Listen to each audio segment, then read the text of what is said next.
Hello friends, मैं तुम्हारे लिए एफएसटी की दूसरी क्लास लेकर आ चुकी हूँ। पहले क्लास की भी लिंक मैंने डिस्क्रिप्शन में दे दी है। इस वीडियो में भी मैं आपको नोट से समझाऊंगी और लास्ट में मैं आपको 10 सालों से आए इसी टॉपिक से क्वेश्चंस भी बताऊंगी। और आप अगर ये क्लास पूरे ध्यान से लोगे तो आप गारंटी देते हो कि आप उन क्वेश्चन को खुद ही सॉल्व कर सकोगे। ठीक है, तो मैं स्टार्ट करती हूँ। पहला हम पढ़ेंगे वायु प्रदूषण के बारे में। अब वायु प्रदूषण क्या होता है? देखो, हवा में जो रासायनिक हानिकारक पदार्थ होते हैं वो ही वायु को दूषित करते हैं, जिससे वायु प्रदूषण होता है। अब इसके कारण क्या क्या होते हैं? कारण इसके अलग अलग होते हैं। पहला फैक्ट्री के कारण, कि फैक्ट्रीज के कारण। दूसरा रासायनिक उर्वरकों और कीटनाशकों से। तीसरा है ईंधन यानी कि लकड़ी और गोसों के जलने से। चौथा है जनरेटरों और पंखों से। और पांचवा है इसका वाहनों से। अब इसका प्रभाव क्या होता है? पहला प्रभाव है इसका कि कई रोग पैदा हो जाते हैं, यानी फेफड़े और गले का कैंसर, एलर्जी, ये सब बीमारियां इससे होती है। दूसरा है कि पशुओं के भी श्वसन तंत्र पर भी इसका नुकसान पहुंचता है, जिससे उनकी मृत्यु हो जाती है। तीसरा है कि पशुओं की वृद्धि रुक जाती है। चौथा है पत्तियां पीली पड़ जाती है। और पांचवा है कि ऐतिहासिक इमारत पर भी इसका असर देखने को मिलता है। ठीक है, अब मैं बताऊंगी कि वायु प्रदूषण में नियंत्रण कैसे कर सकते हैं। पहला है इसका प्रकाश रासायनिक धूमकोहा। अब देखो, हर साल जो है वाहनों की संख्या बढ़ती है। वाहनों की संख्या बढ़ेगी तो नाइट्रोजन में ऑक्साइड भी बढ़ेगा, है ना। नाइट्रोजन में ऑक्साइड भी बढ़ता है। अब इसके लिए हमें क्या करना पड़ता है? परिवहन के विकास को किया जाना जरूरी है, जिससे प्रदूषण कम हो। दूसरा पॉइंट है इसका कि सूक्ष्म कण मुख्यतः इसमें क्या होता है, ये उद्योग फैक्ट्री से बनते हैं। इन्हें कंट्रोल करने के लिए स्क्रबरों, प्रेसिपिटेटरों और फिल्टरों का प्रयोग किया जाना चाहिए। तीसरा है सल्फर डाइऑक्साइड। ये कोयला और भट्टी की भाप यानी कि कोयला के जलने से बनता है। इसे कंट्रोल करने के लिए कम सल्फर ईंधन का प्रयोग किया जाता है, जैसे कि प्राकृतिक गैस, ये सब। ठीक है।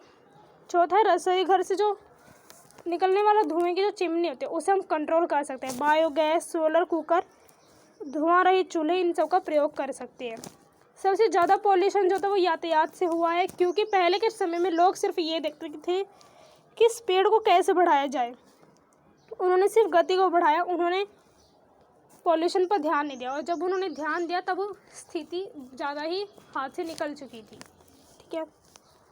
गरीब देश पे इसका ज़्यादा असर होता है, क्योंकि उसका एक रीज़न होता है कि गरीब देश होते हैं वहाँ के पॉल्यूशन ज़्यादा होता है, क्योंकि चूल्हा जलाते हुए इससे वहाँ बीमारियाँ फैलती हैं, उनके फेफड़े ख़राब हो जाते हैं। बहुत से लोग कारखाना में भी काम करते हैं, जहाँ उन्हें साफ हवा ना मिलने की वजह से भी बीमार पड़ जाते हैं।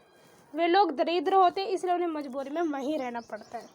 ठीक है, तो ये सारी समस्या ग्रामीण क्षेत्र में ज़्यादा होती है। अब मैं आपको बता दूँ पर्यावरण पर प्रौद्योगिकी का प्रभाव, ये कैसे होता है। 1950 में प्रौद्योगिकी का विकास हुआ, ठीक है, लेकिन प्रौद्योगिकी से भी प्रदूषण की समस्या आ खड़ी हुई।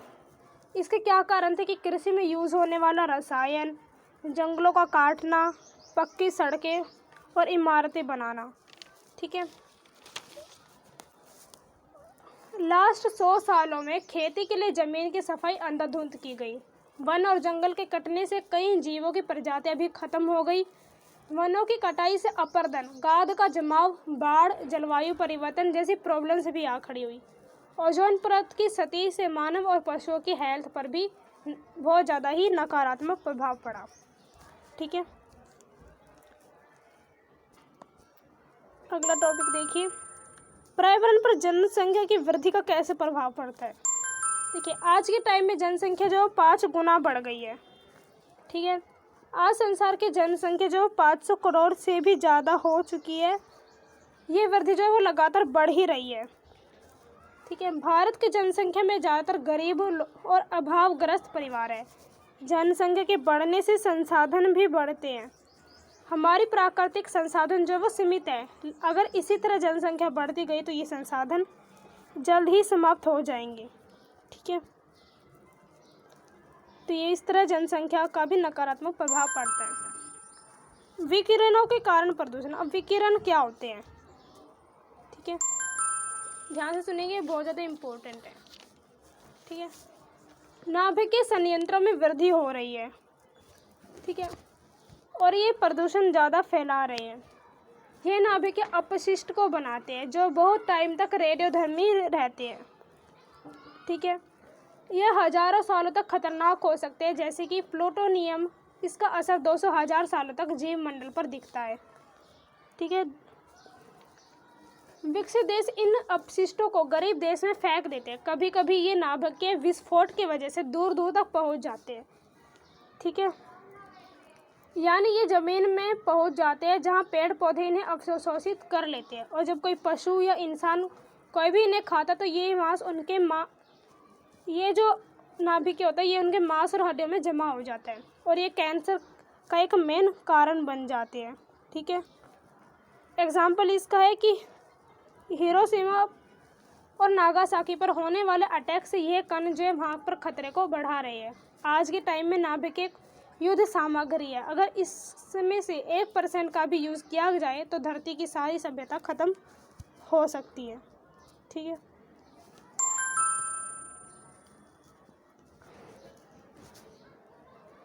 अब सुपोषण क्या है? ठीक है, पोषक तत्वों से पानी को समृद्ध बनाना सुपोषण कहलाता है। ठीक है, मल जल दुग्ध संयंत्रों डिब्बाबंद संयंत्रों जैसे कार्बनिक अपशिष्ट से जल की उत्पादकता में वृद्धि हो रही है, जिससे ज़्यादा मात्रा में शैवाल पैदा हो रहे हैं। जब ये शैवाल मरते हैं तो क्या होता है, ये उधर की जीव को पैदा कर देते हैं जो कि बहुत ज़्यादा ऑक्सीजन का प्रयोग कर लेते हैं। यह शैवाल जो थे रात में जब सांस लेते तो भी ऑक्सीजन का प्रयोग करते हैं, जिस कारण जल में जो ऑक्सीजन होती है उसकी मात्रा कम हो जाती है। यह समस्या झील व जलाशयों में ज़्यादा होती है। ये मरने के बाद जिन शैवाल को पैदा करते हैं, यानी दूसरे जो विघटनकारी जीव को पैदा करते हैं, उसे हम एल्गी ब्लूम भी कहते हैं। ठीक है,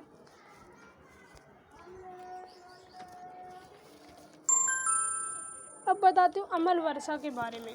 ठीक है, अम्ल वर्षा, कुछ फैक्ट्रीज ऐसी होती है जो प्रदूषण को रोकने के लिए चिमनियाँ लगाती है। एक सेकंड, कुछ फैक्ट्रीज ऐसी होती है जो अपने आसपास के प्रदूषण को रोकने के लिए चिमनियाँ लगाते हैं। इससे छोटे छोटे जो कण होते हैं वो दूर दूर तक पहुँच जाते हैं। सल्फर डाइऑक्साइड जब नाइट्रोजन ऑक्साइड के साथ हवा में यानी वायुमंडल के साथ पानी के साथ क्रिया करते हैं, देखो दोबारा से समझाती हूँ। जब जो छोटे छोटे कण होते हैं वो सल्फर डाइऑक्साइड जब नाइट्रोजन ऑक्साइड के साथ वायुमंडल में पानी के साथ क्रिया करते हैं तो ये अम्ल वर्षा के रूप में नीचे आते हैं। ठीक है, इसके कारण पेड़ पौधे सूख जाते हैं, झीलों के किनारे उगे शैवाल जीव खत्म हो जाते हैं, एल्यूमिनियम में बढ़ोतरी होती है जिससे मछली के गिल्स पर असर पड़ता है और उनका दम घुट जाता है, यानी कि मछलियाँ भी मर जाती है। यह संगमरमर पत्थर की मूर्तियों और धातुओं का संरक्षण भी करती है। कोयले के जलने से वजह से सल्फर डाइऑक्साइड बनता है।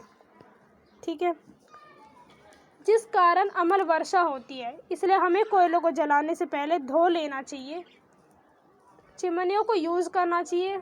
अब कोयले और चूने के पत्थर को मिक्स करके कोयला जलाने के नया तरीका प्रयोग किया जाता है जिसमें सल्फर और नाइट्रोजन कम निकलती है। खेतों में भी अभी चूना मिलाया जाता है। ठीक है, आगे की वायु प्रदूषण समस्या कैसे है। वायु प्रदूषण की समस्या देखिए कि वायु प्रदूषण एक समस्या कैसे, प्रॉब्लम कैसे है। ठीक है, और इसका हेल्थ पर क्या असर पड़ता है। ठीक है, प्रदूषण हमारे लिए बहुत ही घातक होते हैं। इसकी वजह से फेफड़ों का कैंसर, सांस से संबंधित बीमारियां, आँखों की झिल्ली पर गलत असर या एलर्जी जैसी बीमारियां होती है। ठीक है,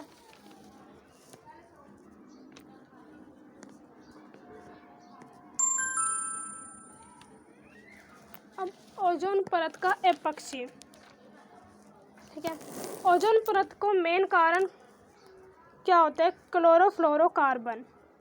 ठीक है, ये स्थायी होते हैं और वातावरण में इकट्ठा हो जाते हैं। ठीक है, मेन कारण है इसका क्लोरोफ्लोरोकार्बन और ये स्थायी होते हैं और हम वातावरण में एकत्रित हो जाते हैं। ठीक है,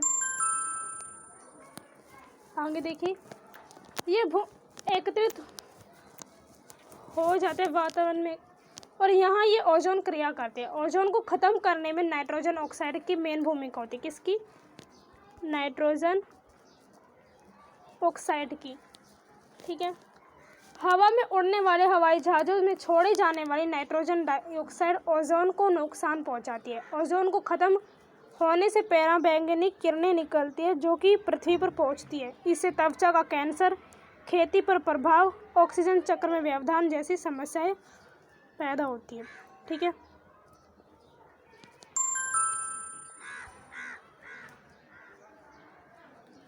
अब इसे आए हुए इस वीडियो का जो PDF है मैंने आपको नीचे डिस्क्रिप्शन में दे दिया है। मुझे लाइक और सब्सक्राइब जरूर करें। अब मैं आपको बताती हूँ कि इससे संबंधित क्वेश्चन कैसे और कहाँ आए थे। 2018 दिसंबर में इससे 2 क्वेश्चन पूछे गए थे।